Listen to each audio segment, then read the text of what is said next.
राधे राधे। जय जय श्री राधे। श्री हरिवंश राधा वल्लभ लाल की जय हो। सभी संतों हरिभक्तों की जय हो। ठाकुर जी महाराज की जय हो। पूज्य गुरुदेव महाराज की जय हो। सभी संतों हरिभक्तों की जय हो। वृंदावन धाम की जय हो। बांके बिहारी लाल की जय हो। आज के आनंद की जय हो। जय जय श्री राधे। बहुत बहुत स्वागत है आपका हमारे चैनल में। हम ठाकुर जी के कृपा पात्र संतों और भक्तों के चरित्रों का श्रवण कर रहे हैं। तो आइए इसी श्रृंखला को आगे बढ़ाते हुए हम बाबा रघुपति दास जी की कथा का श्रवण करते हैं, जिसके लेखक हैं बाबा श्री लक्ष्मण दास जी महाराज। जय हो। सभी संतों के चरणों में मेरा दंडवत प्रणाम सबसे पहले, क्योंकि इतने दिव्य दिव्य संत भारत देश में हुए हैं और हमें ये सब कथा सुनने का मौका मिल रहा है, हमें अपने ठाकुर जी को सुनाने का मौका मिल रहा है।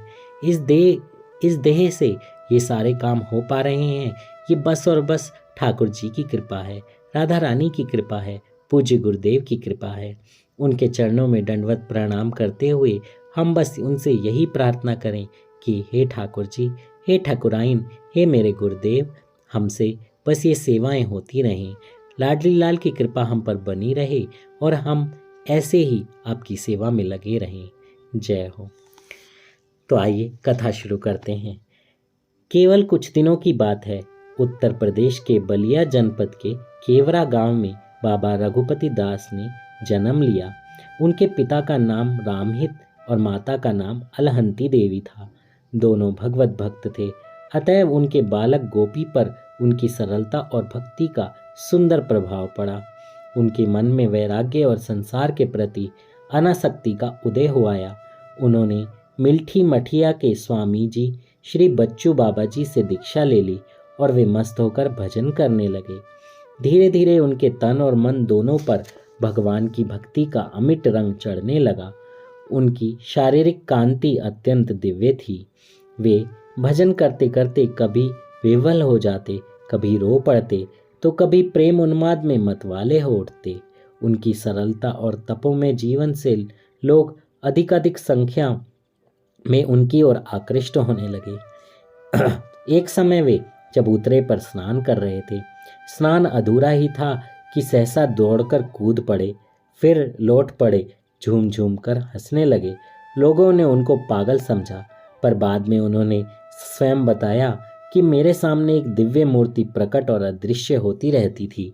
मैं उसके आलिंगन के लिए दौड़ता था, पर वह ओझल हो जाती थी। वे भक्ति का रस अमृत पीकर कभी कभी बड़े सुंदर सुंदर कीर्तन के पदों की रचना करते और मस्त होकर गाया करते। भावावेश में वे एक बार धर्मशाला के कमरे में लगातार 6 दिन तक समाधिस्थ रहे। भक्तों के विशेष आग्रह पर वे बाहर आए और उस समय वे बड़े तेजस्वी दिख पड़ते थे। जय हो। जय श्री राधे। देखिए कितने, मैं तो ये सोचता हूँ कि कितने भाग्यशाली होंगे वो लोग जिनको ऐसे संतों का सानिध्य प्राप्त हुआ।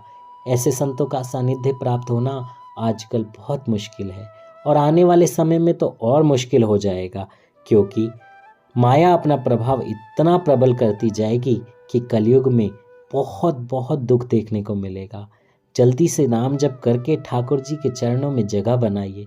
उनसे कहिए कि प्रभु अब इस जन्म मरण के चक्कर से छुटकारा दिलाइए। हमें ऐसे गुरुदेव का संग कराइए जिनके संग से हम भगवत धाम को जा सकें। जय हो। और इतने इतने प्यारे संत आपको कहीं मिल जाएं तो उन्हें दंडवत कीजिए और उनके चरणों में लोटपोट हो जाइए और उनसे आग्रह कीजिए कि हमारे लिए बस यही प्रार्थना करें कि हमें जल्दी से जल्दी ठाकुर जी मिलें। जय हो। उन्होंने भारत के समस्त प्रसिद्ध तीर्थों का भ्रमण किया। एक बार वे वृंदावन की एक धर्मशाला में थे। कड़ाके का जाड़ा पड़ रहा था। बदन पर कंबल नाम की कोई वस्तु ना थी। रसिकेश्वर की राजधानी में एक संत भक्त जाड़े से कांपता रहे, यह असंभव था। बाबा ने देखा कि उनके शरीर पर 2-2 शॉल पड़े हुए हैं। वे वंशी वाले नंद नंदन की कृपा पर अपना सर्वस्व समर्पित कर खिलखिलाकर हंस पड़े। अंग अंग में नया जीवन आ गया। जय हो। कैसी कृपा हमारे ठाकुर जी की, कितना आनंद, कितना प्रेम करते हैं वो अपने भक्त से। इन कथाओं से हमें यही सब सीखने को मिलता है। आप भी अपने जीवन में एक ना एक बात इन कथाओं से जरूर उतारिए। जय हो। रघुपति दास परम विरक्त और त्यागी थे। रुपए पैसे के स्पर्श से भी दूर रहते थे। उन्होंने अपनी आवश्यकताओं को बहुत कम कर दिया था। मठिया में किसी वस्तु का संग्रह भी नहीं करते थे। सर्वत्र सब में भगवत बुद्धि रखते थे। और ऐसा ही जीवन बिताते बिताते उन्होंने एक दिन ठाकुर जी के धाम की यात्रा करी और उनके चरणों में अपने जीवन को न्यौछावर कर दिया और वो भगवत धाम को पहुंच गए। जय जय श्री राधे श्री हरिवंश। कितनी प्यारी कथा है, कितना कुछ सीखने को हमें मिलता है। कैसे भजन करना है, कैसे प्रभु के आश्रित होना है, कैसे प्रभु को पाना है। बस इन संतों की कथाओं से यही सब सीखिए और आनंद में रहिए। कथा कहने में मुझसे कोई त्रुटि हुई हो तो मुझे क्षमा कीजिएगा। जय जय श्री राधे श्री हरिवंश।